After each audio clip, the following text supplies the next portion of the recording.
तर आज आपण करतोय श्रावण मास पारायण थाळी नंबर 5।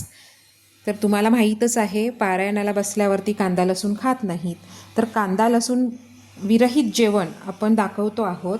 तर आज मी घावणे आणि रस करणार आहे, अळूवड्या, पालेभाजी, उसळ आहे आणि पुढे तुम्ही बघालच बघा। आता आपण रस घावणे करतोय म्हणून मी सांगितलं। तर त्या रस बनवण्यासाठी हे बघा खोबरं वगैरे आपण आता आधी मिक्सरला लावून घेऊ। तर त्याच्यासाठी मी 2 वेलची घालते, अख्ख्या वेलची घातल्यात, हळद, जिरं अगदीच 2 चिमूट, आणि खोबरं आहे हे असं पांढरं पांढरं घ्यायचं हां असं। आता हे मी मिक्सरला लावून घेते।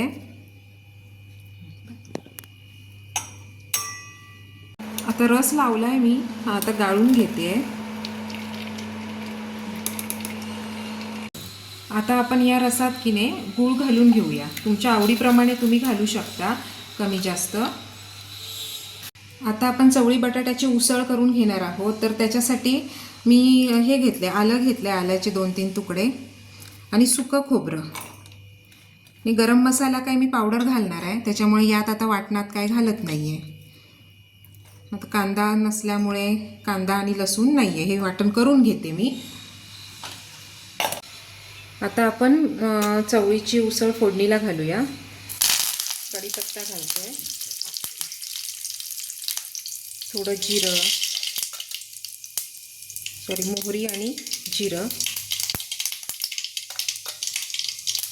हळद,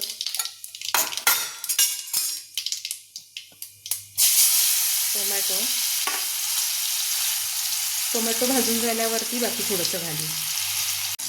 1 चमचा गरम मसाला मी जरा जास्त टाकते आज, कारण चवळी कशी गोडसर अशी असते ना चवीला, त्याकरता। आणि हा माझा लाल तिखट आहे।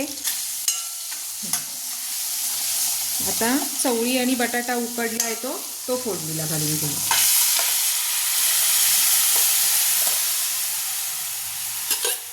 उकळी येते आहे, आता आपण ते खोबऱ्याचं वाटण जे केलेलं ना ते घालून घेतोय।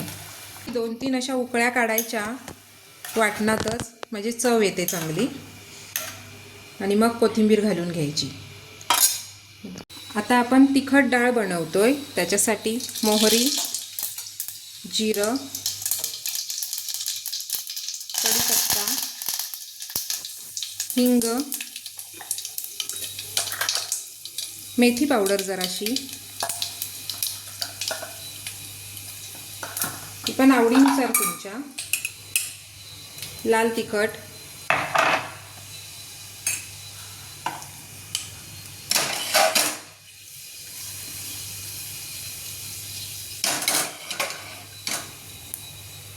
आणि डाळ घालून घ्या।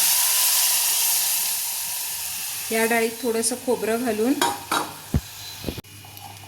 यात आता थोडं खोबरं घालून त्या डाळीतच, अशी डाळ पण म्हणजे मऊ होते, ते आता यात घालून घेऊ, भांडं धुवून।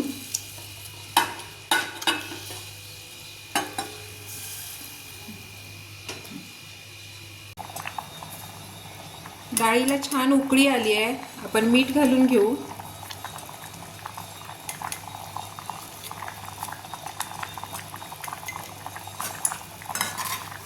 आणि कोथिंबीर घालू।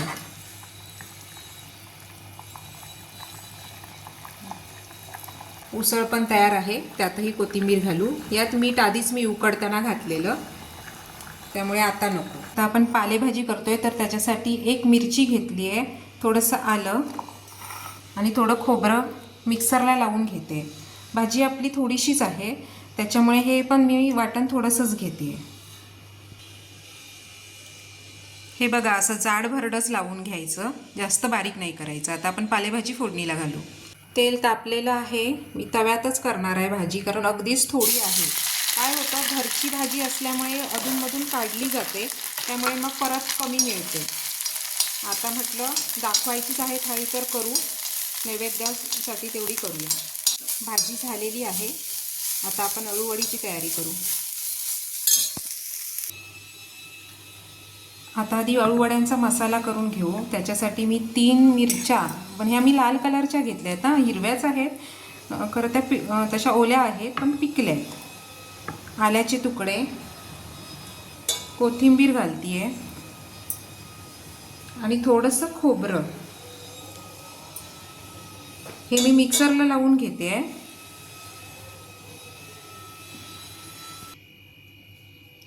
आता अळूवडीचं सारण करून घेते आहे. थोडीशी हळद घातली, थोडं मीठ,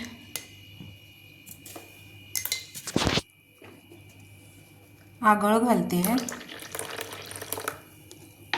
आणि आता हे बेसन घालून चांगलं ढवळून घेते.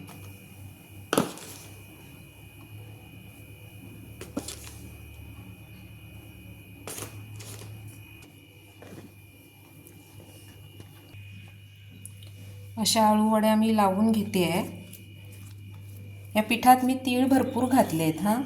तीळ लगा आणि तांदळाचं पीठ घातलं आहे. त्याच्यामुळे काय होतं, तांदळाच्या पिठामुळे खुसखुशीत होतात आणि तीळ चवीला छान लागतात. इकडे अशा सगळ्या ह्या लावून झाल्यात.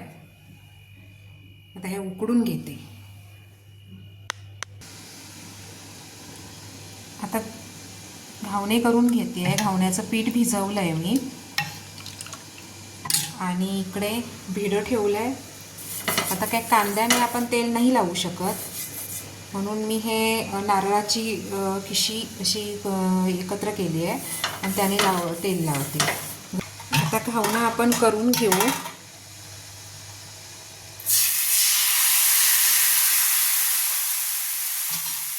घालून घेतलाय असा बिड्यात. आता झाकण ठेवून द्यायचं अगदी अर्धा मिनिट, जास्त नाही. आपण झाकण काढू आणि कडा निखळेपर्यंत आपण थांबू आणि मग घावणा काढू. हा बघा, कडा निखळली आहे घावण्याची. आपण आता घावणा काढून घेऊ. घावणा असा पलटून टाकायचा नसतो, आपण जी आंबोळी वगैरे पलटतो ना तसं नाही. हा बघा, अगदी खळखळीत तयार झाला आहे. अळूवड्या पण आपल्या झालेल्या आहेत, वाफवलेल्या आहेत. आपण त्याही काढून घेऊ आणि कटिंग करून भाजून घेऊ. आता आपण काकडीची कोशिंबीर करून घेऊ. आता काकडी मी सोलून खिसून घेतली आहे ही बघा, आणि त्यात मी आता हे शेंगदाण्याचं कूट घालणार आहे, साखर आणि जरासं मीठ आणि 1 चमचा घट्ट दही, घट्ट आणि गोड दही.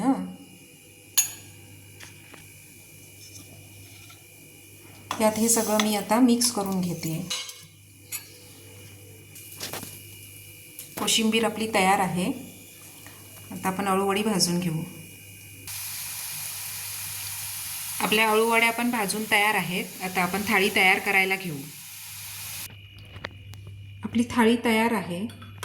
आता आपण हे मूद घातलंय त्याच्यावरती तूप घालून घेऊ आणि डाळ.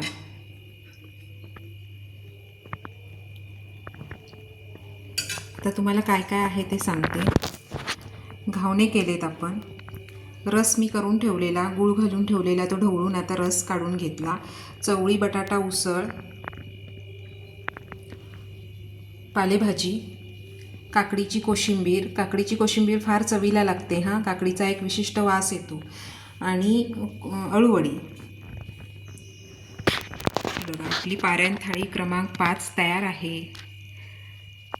अशाच नवनवीन रेसिपीसाठी पाहत रहा नारायणी स्वयंपाक आणि बरंच काही. लाईक करा, सबस्क्राईब करा, शेअर करा आणि आवडीने हे पदार्थ तुम्ही घरी करत राहा.